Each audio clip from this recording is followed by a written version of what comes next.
ওখানে কিন্তু ফ্রেম সরাবে না, জলটা ঢুকে জলটাকে ছেড়ে সরিয়ে দেবে।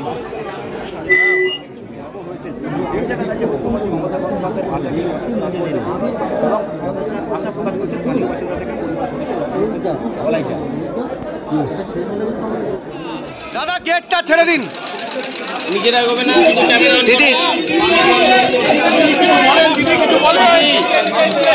ভাই বুম না, বুমটা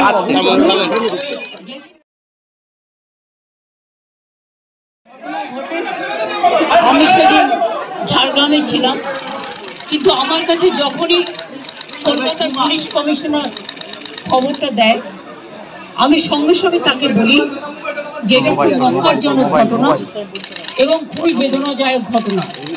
যেই জড়িত থাক তাকে ইমিডিয়েট শাস্তি দিতে হবে এবং আমরা চাই এই কেসটা ফাস্ট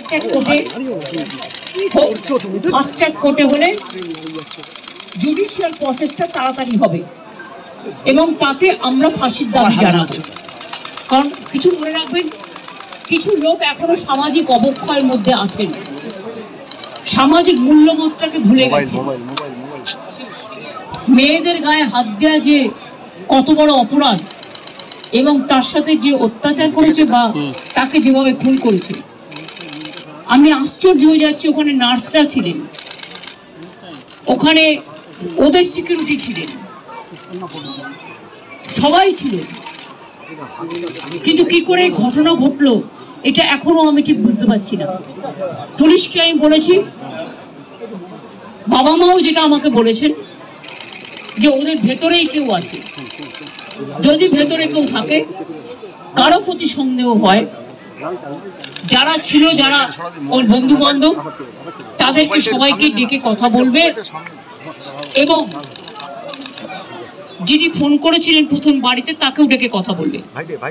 আজকে প্রিন্সিপাল নিজে রেজিগনেশন করে দিয়েছিলেন, বলছিলেন যে আমার বাড়িতেও তো বাচ্চারা আছে, যেভাবে আমাকে গালিগালাজ করা হচ্ছে। তা আমরা তাকে বুঝিয়ে বলেছি ঠিক আছে আপনাকে ওখানে কাজ করতে হবে না, আমরা ওনাকে সরিয়েছি অন্য জায়গায়। আমরা ওখানে এমএসভিপিকেও সরিয়ে দিয়েছি ডিউ টু নেগলিজেন্স। আমরা হাসপাতাল থেকে হেড অফ দ্য ডিপার্টমেন্ট, যে চেস্ট ডিপার্টমেন্ট, তাকেও সরিয়ে দিয়েছি এবং পুলিশ পোস্টে যে এসিপি ছিলেন তাকেও সরিয়ে দিয়েছি। সবাইকেই সরানো হয়েছে এবং ডগ স্কোয়াড থেকে শুরু করে, ভিডিও থেকে শুরু করে, ফরেন্সিক ডিপার্টমেন্ট থেকে শুরু করে সবাইকেই ইনভলভ করা হয়েছে যাতে খুনি গ্রেপ্তার হয় এবং দোষীরা শাস্তি পায়। এবং আমি চাই পুলিশ যত তাড়াতাড়ি সম্ভব দোষীদের গ্রেপ্তার করবে।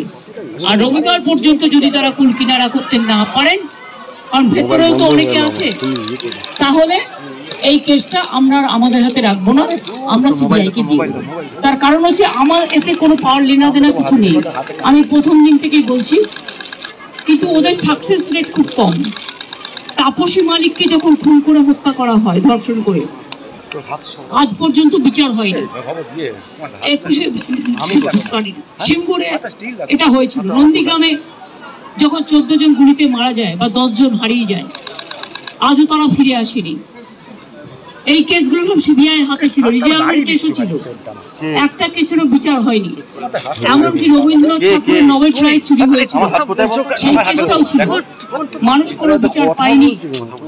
কিন্তু তবু মানুষের স্যাটিসফ্যাকশনের জন্য যদি সিস্টেমটা এবং সবচেয়ে ভালো অফিসারকে লাগানো হয়েছে সমস্ত কিছু দিয়ে, আমরা রোববার পর্যন্ত সবাইকে ডাকবো, আমাদের পুলিশ ডাকবে। এটা বিনীত বলবে, আমি বিনীতকে বলতে আহ্বান জানাই।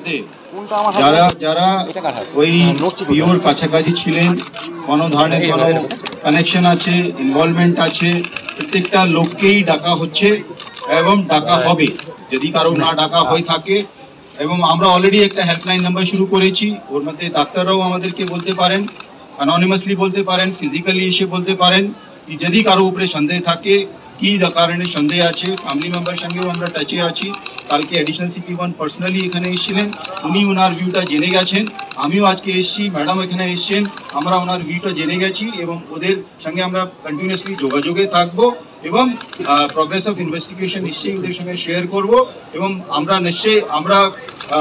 নিশ্চিত কি আগামী 4-5 দিনের মধ্যে যদি আরও কেউ থাকে আমরা নিশ্চয়ই ওদের সবাইকে আমরা নিশ্চয়ই অ্যারেস্ট করতে পারবো। আর যদি তা সত্ত্বেও যদি ফ্যামিলি স্যাটিসফ্যাকশন না থাকে, ম্যাডাম যা বলেছেন সেটা হবে। এই ধরে থাকুন, আর এই বাড়ির লোক একটা ধরে থাকুন, কেউ নড়বেন না, কেউ যাবে